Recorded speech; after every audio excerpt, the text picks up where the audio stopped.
Picture the scene: a conference room in Arlington, Texas, clean, corporate, quiet.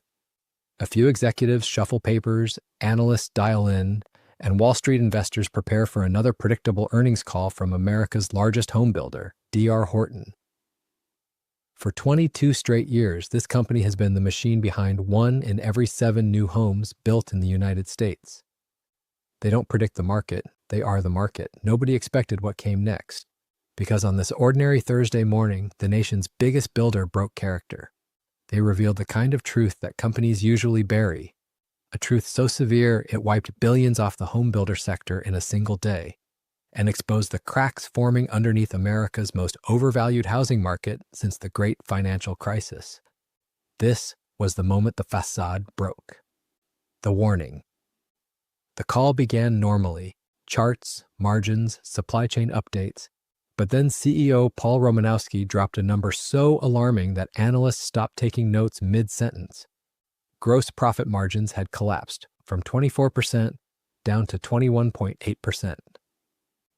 A fall like that isn't a fluctuation, it's a structural failure, and he wasn't done. He warned the trend was still pointing toward higher incentives. Translation: to sell homes in America right now, we're bleeding cash. The shockwaves were instant. Investors panicked. The homebuilder ETF plunged. Billions evaporated. But the margin collapse wasn't the real story. The real story is why it happened. The incentive war. D.R. Horton admitted something no large builder wants to say out loud. They are trapped in an incentive war that's spiraling out of control. To move inventory, the company has been forced to offer packages worth $40,000 to $100,000 per home, and sometimes far more. Buy-downs, closing cost credits, free upgrades, premium lot price cuts, even luxury car leases in certain markets. But here's the truly historic line from the earnings call: 80% of buyers are only able to purchase a Horton home by using the company's own financing buy-down engine. In other words, most buyers can't afford the home. They can only afford the temporary illusion of affordability. This is not a healthy market. This is life support. The inventory explosion. To understand the magnitude of this collapse, follow the numbers. As of May 2025, 2,865 homes were listed for sale across America. That's up 14.1% from last year. But the headline hides a deeper truth. 9 states have blown past their pre-pandemic inventory levels: Arizona, Colorado, Florida, Idaho, Hawaii, Tennessee, Texas, Utah, Washington. Notice a pattern? These are the exact states that saw the most insane levels of pandemic hypergrowth. The boomtowns are becoming the bust towns. During the frenzy, homes would sell in hours. Now, they sit and sit and sit.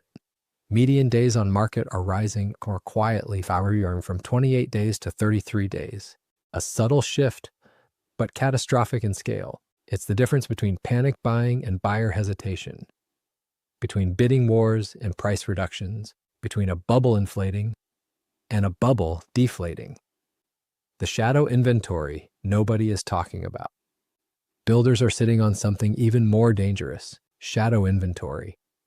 These are homes that are 90–95% complete, drywall up, windows installed, roofs sealed, but intentionally left unfinished so they don't count as standing inventory on public reports. Why would builders do this? Because the moment a home becomes officially finished, the clock starts ticking. It becomes a liability, a cost, a line item. Shadow inventory allows builders to hide the real scale of oversupply.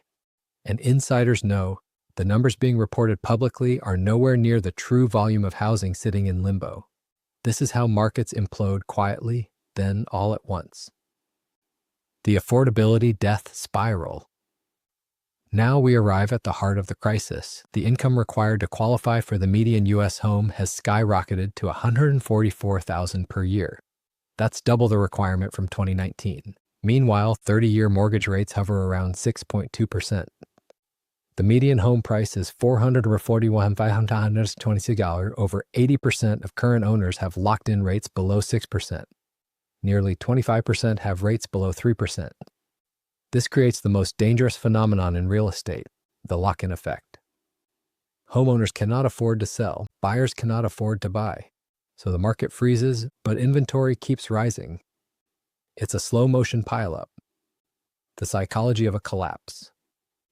A housing crash doesn't begin with foreclosures, it begins with beliefs breaking.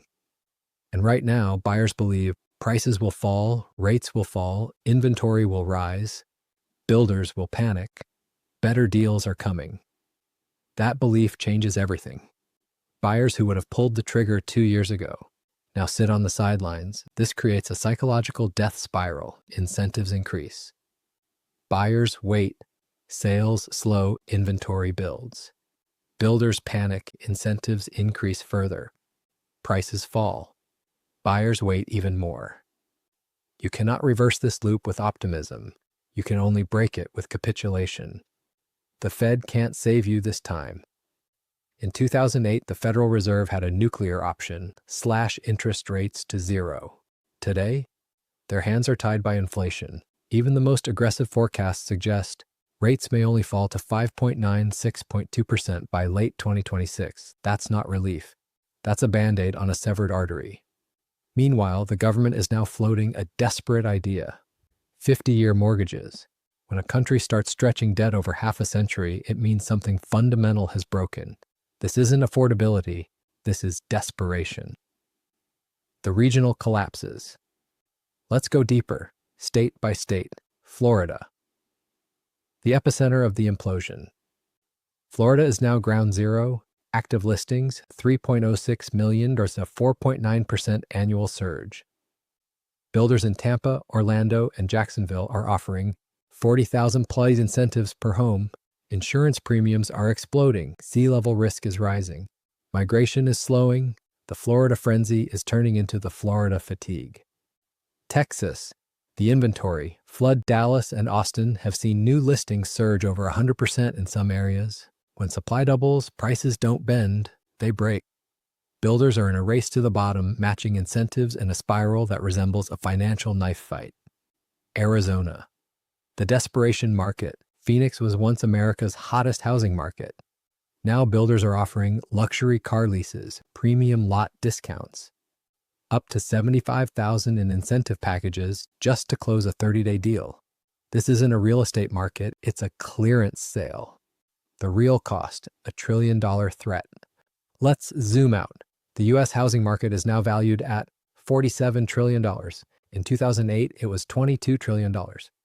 If home prices fall by 20%, $9.4 trillion evaporates, 30%. $14 trillion evaporates. That makes 2008 look small. Why this crisis is different from 2008. Bad loans, 2025. Overvaluation, plus affordability collapse, 2008, too much supply. 2025, artificial supply freeze, now unwinding. 2008, credit panic, 2025, buyer paralysis. This isn't a mortgage crisis, it's a pricing crisis. A market priced beyond what the population can sustain always breaks. The only question is how violently. The unseen forces. Investors have walked away. In 2011, institutional investors like Blackstone bailed out the market, buying distressed homes at scale. This time, the big money is gone. Invitation Homes, one of America's largest landlords, has stopped buying, so have nearly all the major institutional players. When Wall Street refuses to buy discounted homes, it means the real discounts haven't arrived yet. The market gridlock. According to the FHFA, 69% of mortgages are below 5%, 24% are below 3%. The lock-in effect prevented 1.72 million sales. Sellers can't sell. Buyers won't buy. That's how a system snaps. The silent panic. Here's the truth agents won't tell you. 44% say prices are falling in their market. 89% say sellers are cutting prices. 40% say sellers are delisting their homes. 75% say buyers expect lower rates. Nearly all report buyers waiting. This is buyer psychology collapsing in real time. What this means for you. If you're a buyer, the next 12-18 months may be your window of power, not fear, opportunity. If you're a seller, price aggressively, cut fast, don't wait for the bottom. If you're a homeowner, your equity is not guaranteed. This is a correction, not a catastrophe, but corrections can hurt. If you're an investor, the giants have stepped back.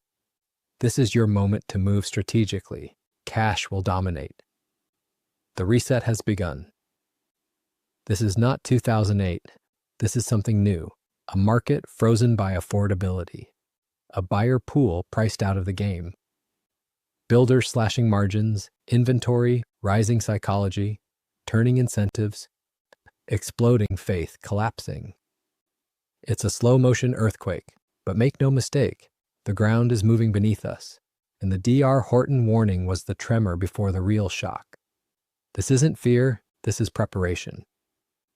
The housing market is entering a multi-year reset, not a crash overnight, a structural unraveling. If you understand what's coming, you won't be a victim of it. You'll be positioned to use it, because crises don't just destroy wealth, they transfer it, from the uninformed to the informed.